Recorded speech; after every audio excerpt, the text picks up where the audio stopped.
Hi, and welcome to another episode of You're in Charge, the podcast that helps you become the leader that your team deserves. I'm your host, Glenn Pasch, and today I'm excited. We are going to be diving into something that every leader and every team needs to revisit from time to time, and that is, what does it really take to be successful?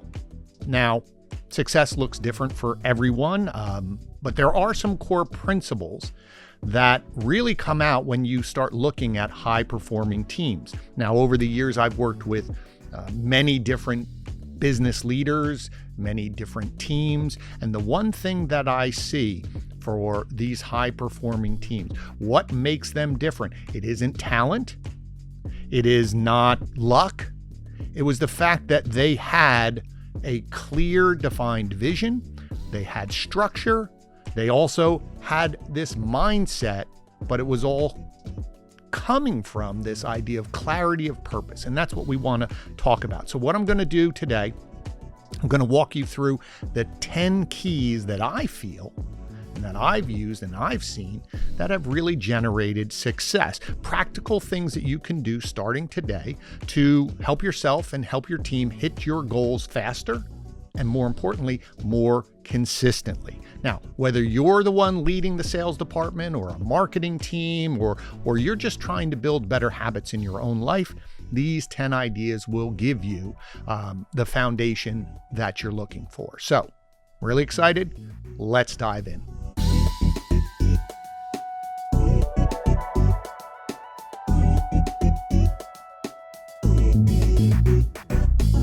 All right, so we're going to talk about the 10 keys to success, practical things that you can put in place today.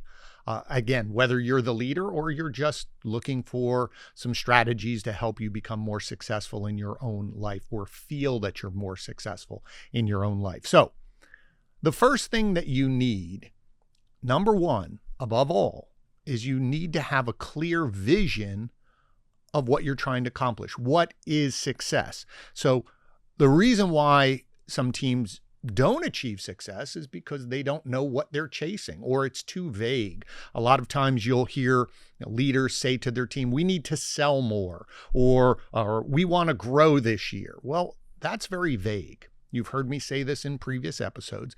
If you can't get up and do what you're talking about, if everybody doesn't understand in a very tangible way what you're talking about, then everyone is going to create their own vision of what success is, and that just doesn't work, especially if you have a large number of people on your team. I can't manage 10 people with their own visions. We need one vision. Now, I'll give you an example. So those two that we talked about, we need to sell more, or we want to grow. A better way to say it is, we want to increase our close rate by 3% in 90 days.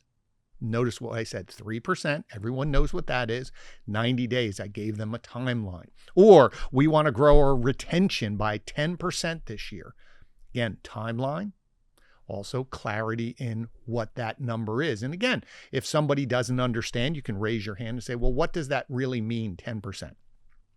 If everyone understands what winning looks like, where we're going, what that vision is, and you repeat it over and over and over again, and you're constantly keeping them focused on that vision, well, then we know how to align our daily actions, what we have to do to accomplish this. And then we can also measure to see, are we still on pace to accomplish our goals? Without that clarity, I don't care how motivated your team is, it's going to be spending a lot of its time moving in different directions. Again, going back to what I said originally, 10 people, 10 different visions, they all think they're doing the right thing. That's going to lead to wasted time and frustration for you as a leader. So clear vision is number one. Now, the next piece, and you'll see how all of these logically stack on top of each other. The next piece after we have this clear vision is we need a clear plan of action. A vision without a plan, that's a dream. We hope we're going to increase our retention by 10%. I hope that we're going to increase our closing ratio by 3%, right? We need that plan. My team needs this in order to come in every day and understand what they have to do. So Time is not your ally when you're trying to accomplish a goal, when you see this new vision. Too many times when I'm brought in to help a team accomplish a goal, refocus them on their goal, understand what their goal is, and try to fix some of these steps that we're going to talk about, the failure of a lot of teams is they spend a lot of time planning to plan. We're going to get to that. We're going to plan this. Or it takes forever to come up with some sort of an agreement. Now, Seth Godin, the author, who I have a lot of respect for, in one of his books, he talked about having a ship date, meaning that you have to plant a flag to say, our plan is going to be done this Friday, in a week, by the end of the month. We have to put a flag in there, or else we could just keep debating the plan, fine-tuning the plan, and we never get going. So really what you have to do is create this plan. And I think the easiest way to do it is create a simple roadmap with milestones, at what time, and then who's responsible. And as I said, timelines are the most important. We got to put that ship date out there and then just start moving. Just get going. You can always adjust on the fly, but if you don't start, time is being wasted.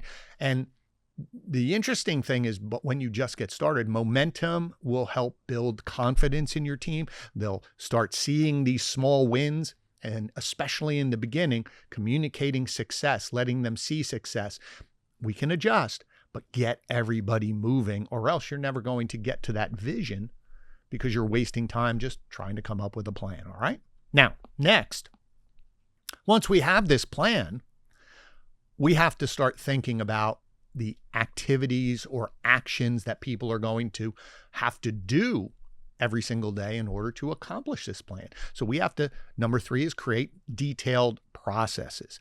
Now, as I said earlier, if everybody has their own vision in their head, they also are starting to create their own processes in their head, come up with their ideas of what they have to do in order to accomplish the mission. That's not going to work. You need to create detailed processes. Get it out of your head. Don't assume what the vision in your head is the vision that's in their head. Write it down. That is probably the biggest missing piece for teams that are struggling to accomplish their goal, is they don't have documented processes. I look at it as a playbook. Any of you who are sports fans, you know your team has a playbook.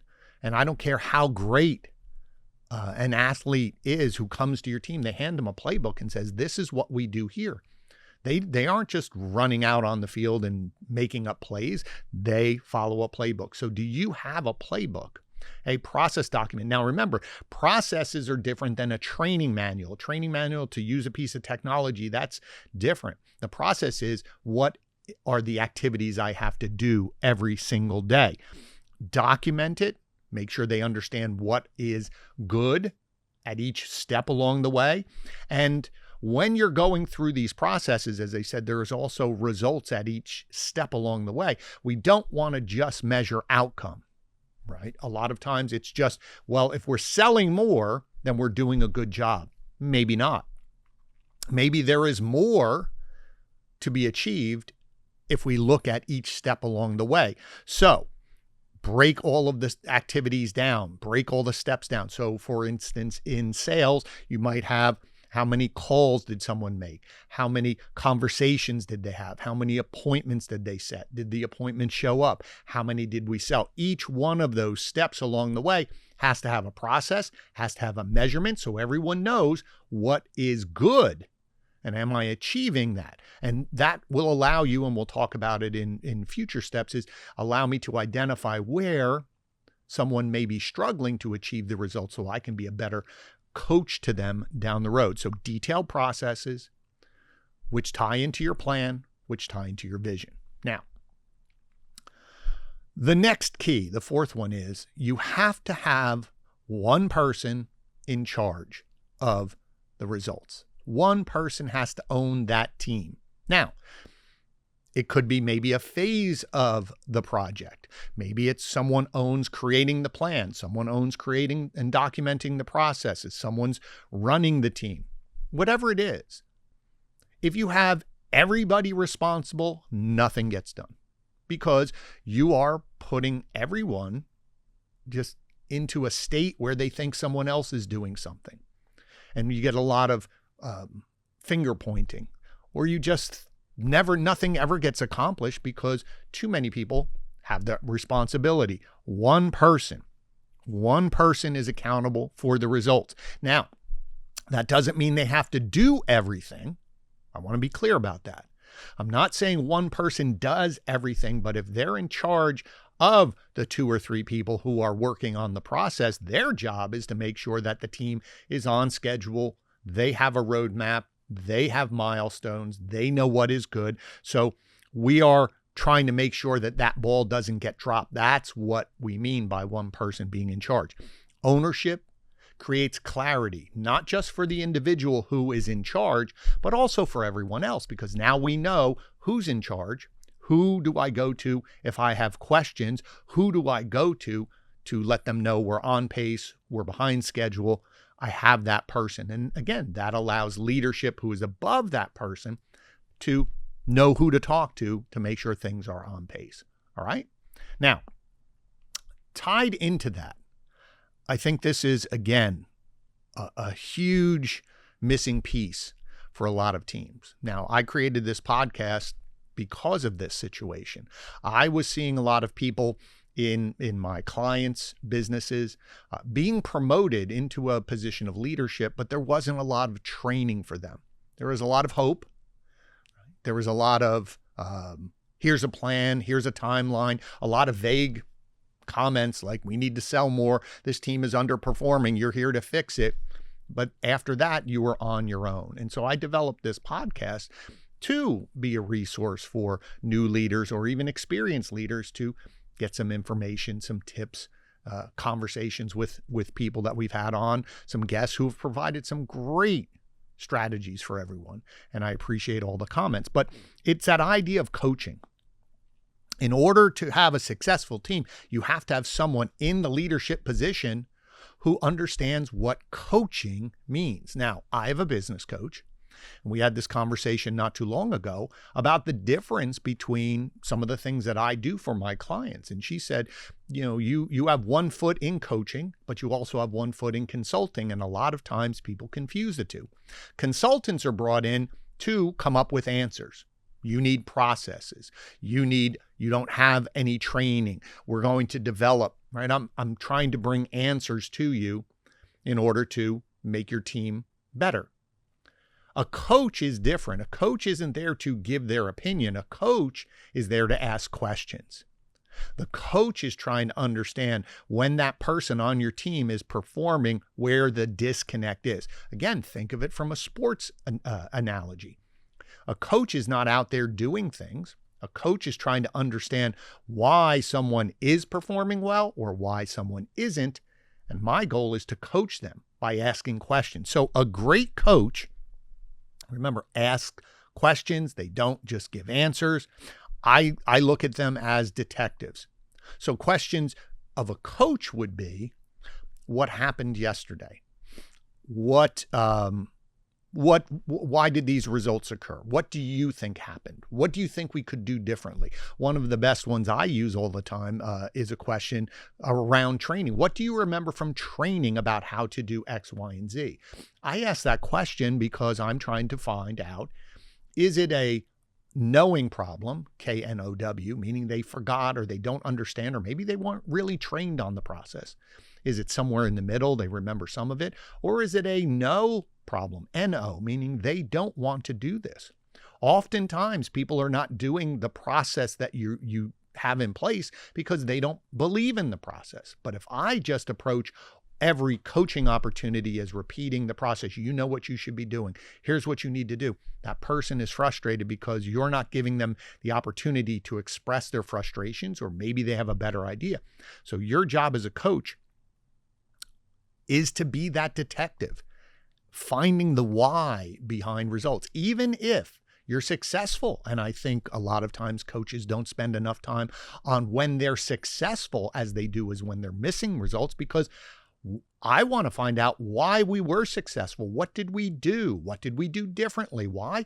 I want to be able to communicate to everyone these activities are working so we can repeat them, right? If I have my process and I show them that by adhering to the process, we're getting the results they want, it gets more buy-in for them to believe the process and these activities are working, right? So again, we're halfway through.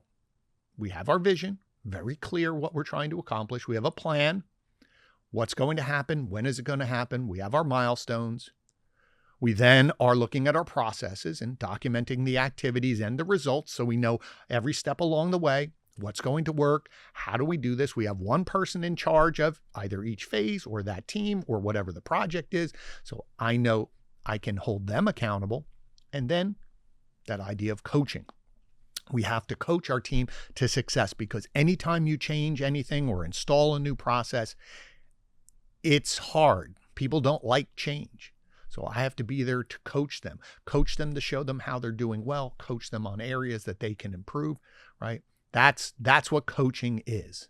Now, that ties into being a good coach is number 6 is I have to understand all of the actions and activities and the results. I have to know all those pieces. I have to know how they all work together, right? What specific actions are driving those results, right? And am I tracking and measuring each step? So in the example we used before is, well, I can't set appointments if I'm not having conversations.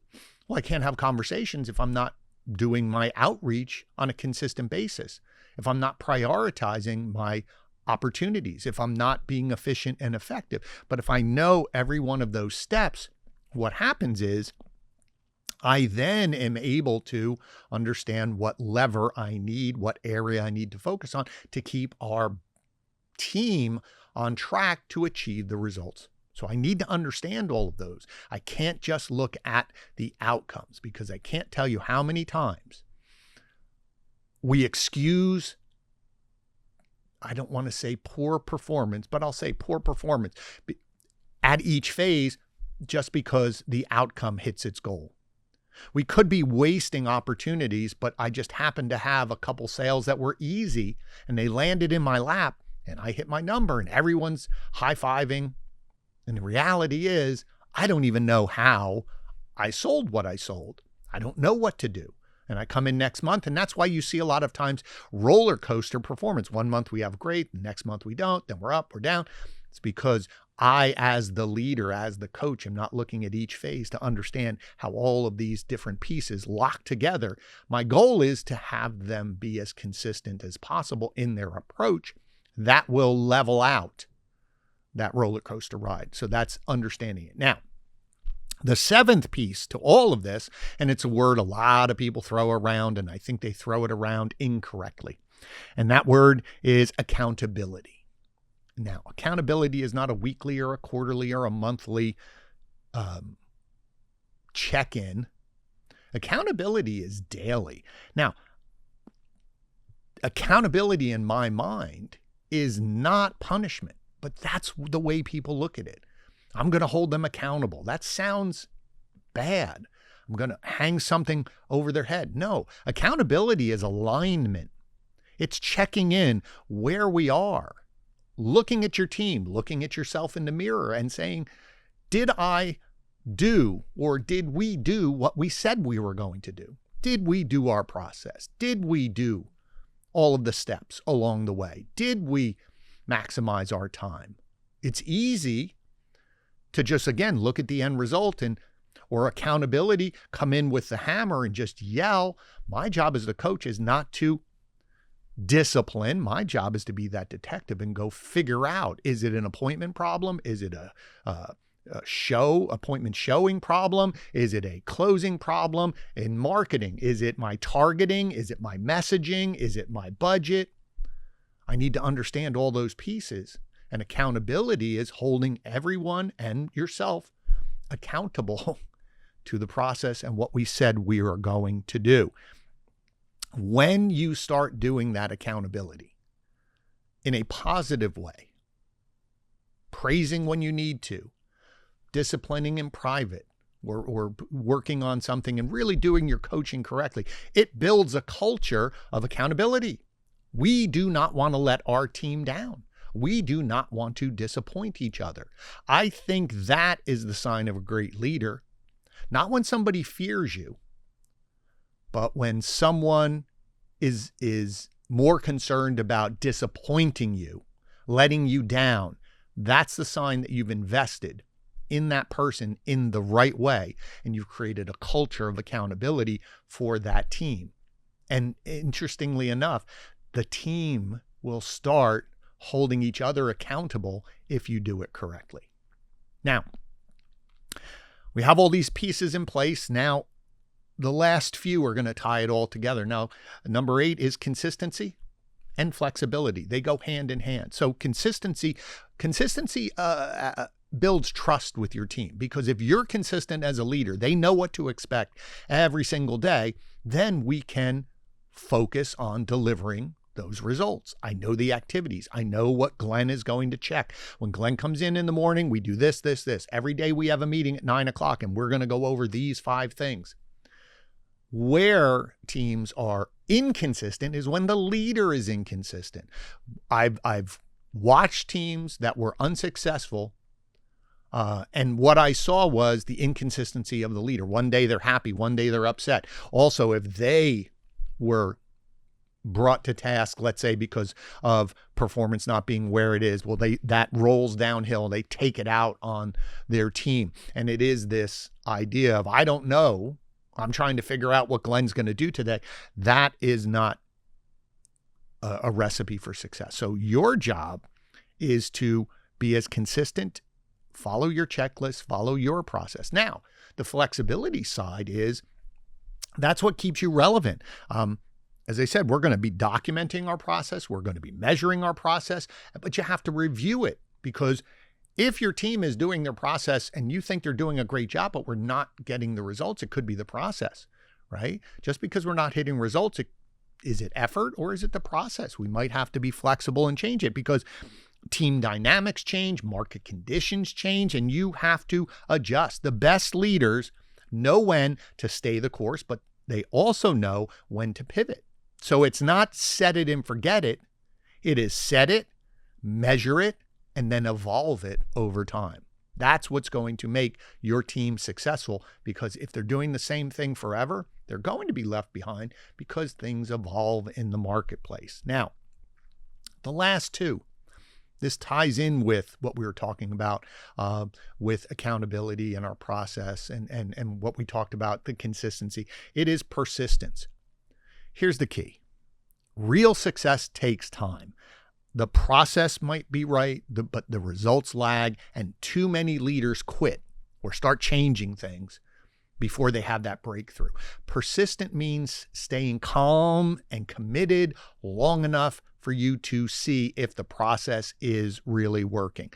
So just keep working your process, give it time, right? Good things aren't going to happen. And you might get an initial bump just because everyone's focused on this new process and everyone's excited about it. But what happens 30 days from now, 60 days from now, when maybe there's a new thing that leaders are excited about? And I've seen it happen. The first month it's great, second month it falls, people start doubting. It's up to you to be persistent, trusting in the structures you built, trust in the process, trust in your consistency. So be persistent. And then lastly, number 10. This is, again, I want to put the bow on everything we're talking about. It's confidence. Confidence is the glue. You have to believe, and you have to believe deeply, that your plan and your processes work. As a leader, your team is taking their emotional cues from you. So if you run into a challenge, if all of a sudden, you start doubting or you start changing things on the fly, guess what? They will too. And now everybody doesn't believe what's happening, or we're going to move something over here, and now there's unrest. Again, think of it this way. If you looked into a cockpit, if the door was open and you're hitting turbulence and you look and you see the pilot and everybody's calm, you feel, okay, they're in control. They got it. But what happens if they hit that turbulence and you see everyone who's flying the plane panicking? They're the experts. Then you really get worried. If they're getting worried about what's going on, why won't I be worried? That's the same thing for your team. So when challenges hit, stay the course, be confident, right? Your confidence is going to turn any maybe or any doubt into, we're going to get through this. We're going to make it happen. We're on the right course. So all of those 10 things, I think, as you can see here, these are the building blocks to help you succeed, both in your personal life or as a leader of your team. And I hope what you're going to take away from this is that success doesn't just come on a whim. It doesn't come from one big breakthrough and then everything is perfect. It comes from stacking all of these small things, from clarity, from process, accountability, consistency, and confidence and persistence. And you're doing that over and over and over again and refining it and being flexible when needed in order for these results to happen. And they will show up. But more importantly, along the way, your team is going to be more consistent. So remember, if you're a leader, your job is not to motivate people. I personally don't think you can motivate anybody to do anything. You can inspire somebody. And what your real job is to build the environment for them where success can happen every single day. Why? We have a clear vision. We have a plan. We have processes. We have accountability. We have coaching. We understand our actions and what activity. And we are believing in our persistence, and we have this consistency, and we're confident it's going to work. All of these pieces. Now, remember also, if you're a member of the team, let's say you're saying to yourself, Glenn, I'm not the leader, but all of your actions are part of it. You have accountability to your activities, just as the leader has accountability to their processes. Their processes may be different than yours, but it's up to you to be able to own yours and be accountable to yourself that you're going to execute your piece to the puzzle to make sure that that team is going to run like a well-oiled machine, and it's going to run smoother and more efficient and more effective. So I want to thank you so much for listening in. I hope you found value. I hope you're writing down these things, because these things you can put into place today and help your team become more successful. So if today's episode got you thinking, and if you thought of somebody who said, I know somebody who should listen to this episode, please share it.